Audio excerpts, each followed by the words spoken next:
Now, Excellencies, distinguished delegates, would like to give the floor to our first distinguished briefer, the United Nations Under-Secretary General for Global Communication, Ms. Melissa Fleming. You have the floor. Thank you very much, Your Excellency Omran Sharif, Assistant Minister of Foreign Affairs for Advanced Science and Technology of the United Arab Emirates, as well as Ambassador Farhat Hoxha, Permanent Representative of Albania to the United Nations. Thank you for those very insightful opening remarks that set the stage for today. And I'm also honored to be here with such an esteemed panel of experts, Ms. Rahaf Harfosh and Ms. Jennifer Woodard, and I'm looking forward to hearing their remarks. First of all, as both of you have done, I'd also like to acknowledge that at the outset that AI has provided and has the potential for many possibilities for progress. Generative AI, if developed, deployed, and used in a responsible manner, could facilitate access to information. It could enhance freedom of expression and potentially also the rights to health, education, due process, and access to public services. But at the same time, and this is what I'm here for today, we welcome this opportunity to sound the alarm at the potential of generative AI to dramatically intensify online harms.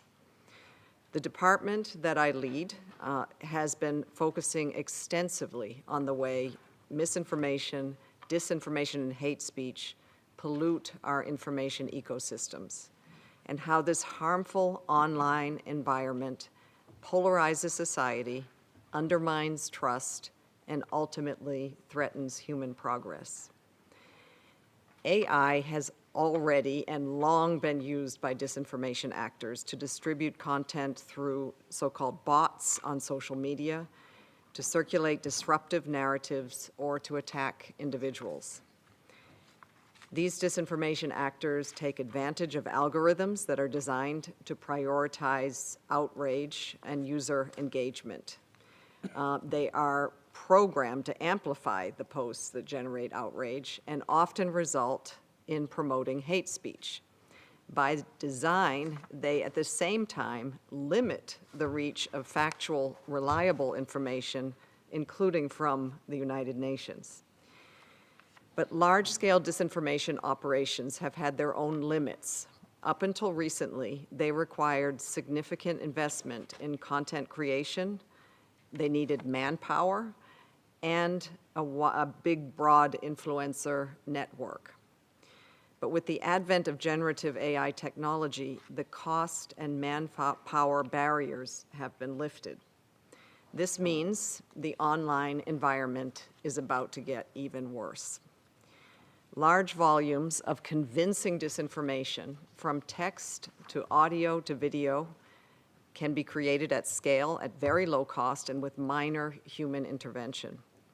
And such content can be distributed en masse, not only across social media and through fake profiles, but on other personalized channels such as email campaigns, text messages, and advertisements. And generative AI leaves few fingerprints. It is also much harder for journalists, fact-checkers, law enforcement, or ordinary people to detect whether the content is real or whether it was AI generated. So I want to outline 4 areas of specific concern to the UN. First, targeted disinformation is already impacting UN peace and security efforts, and in many parts of the world, UN peace, humanitarian, and political operations are the subject of false narratives. This endangers UN staff and also the civilians they are tasked with aiding and protecting.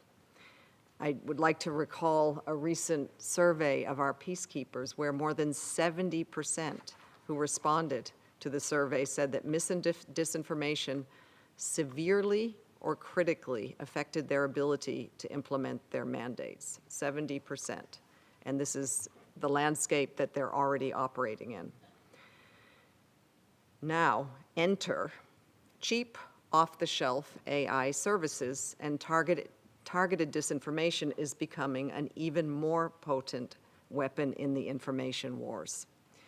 Those working to keep the peace, to deliver humanitarian aid, and to report on atrocities are becoming targets themselves of twisted stories.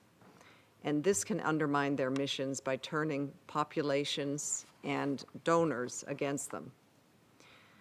Second, generative AI has huge implications for human rights, especially for vulnerable groups. For example, communities working on detecting child sexual abuse material are seeing the use of AI to create fictitious, photorealistic images of abuse of children for profit.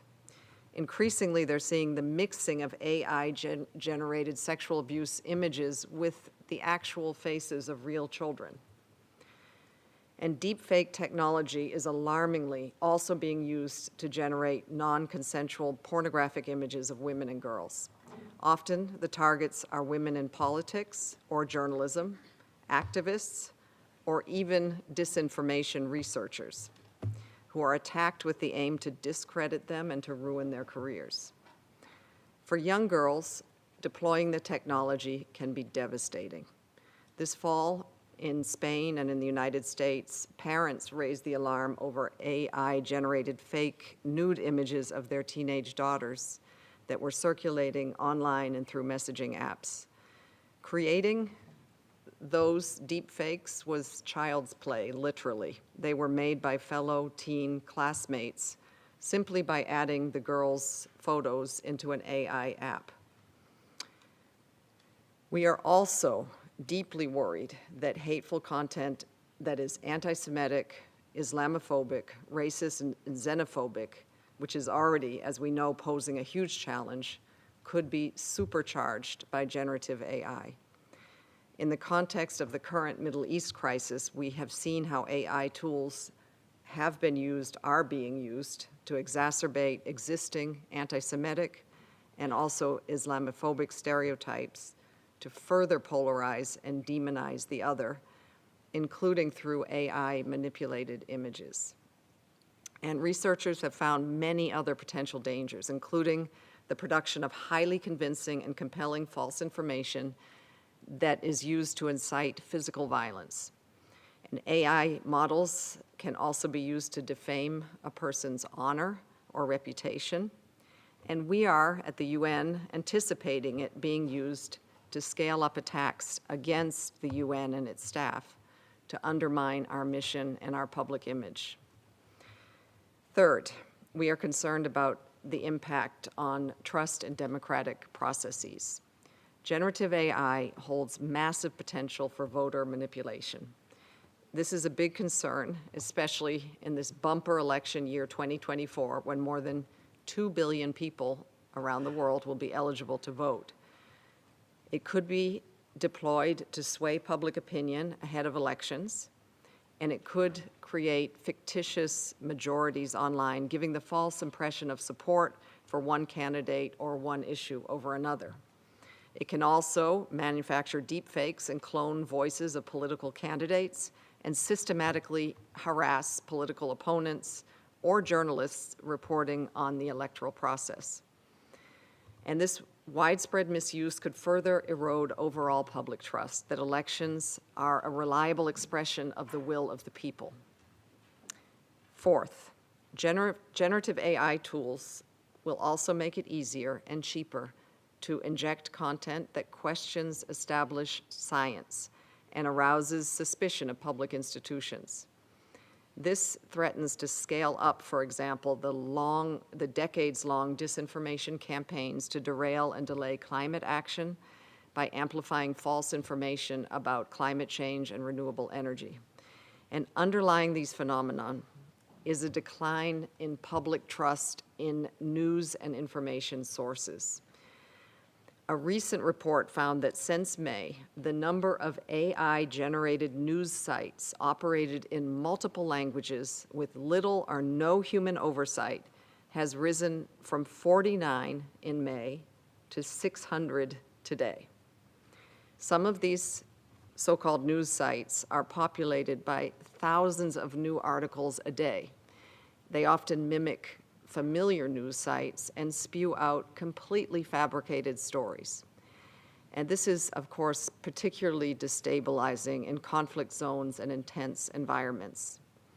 So, like the social media platforms before it, generative AI is being developed by powerful businesses and private investors.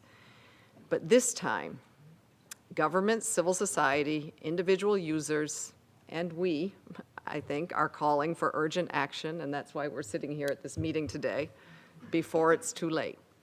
This includes transparency about their processes and the establishment of effective guardrails, not only during their systems design phase, but also against potential downstream harm.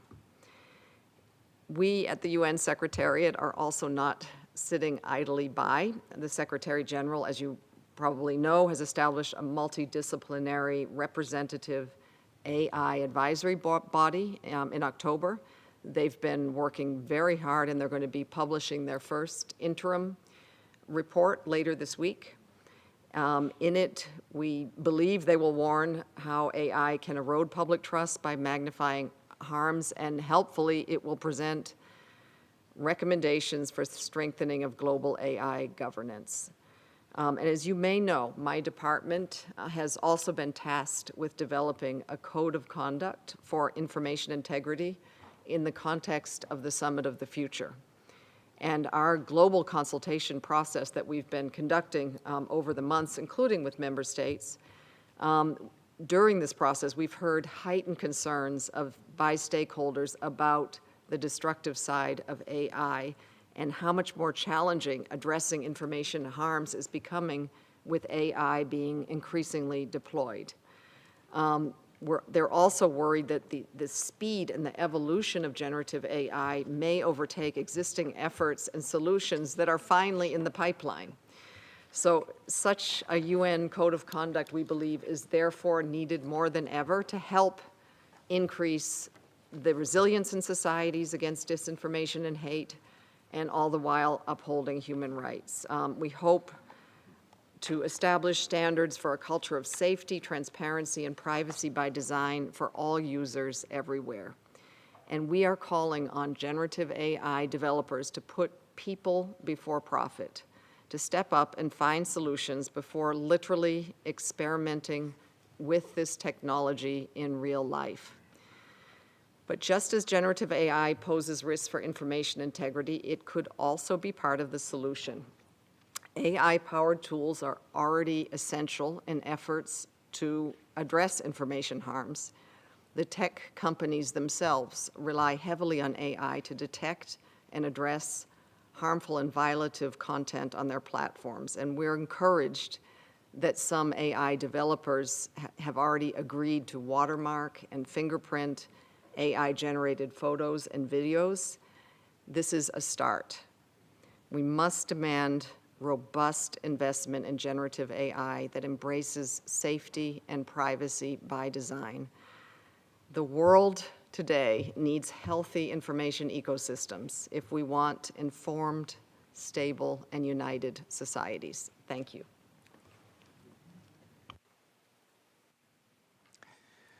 I thank the Undersecretary for the valuable information. I now give the floor to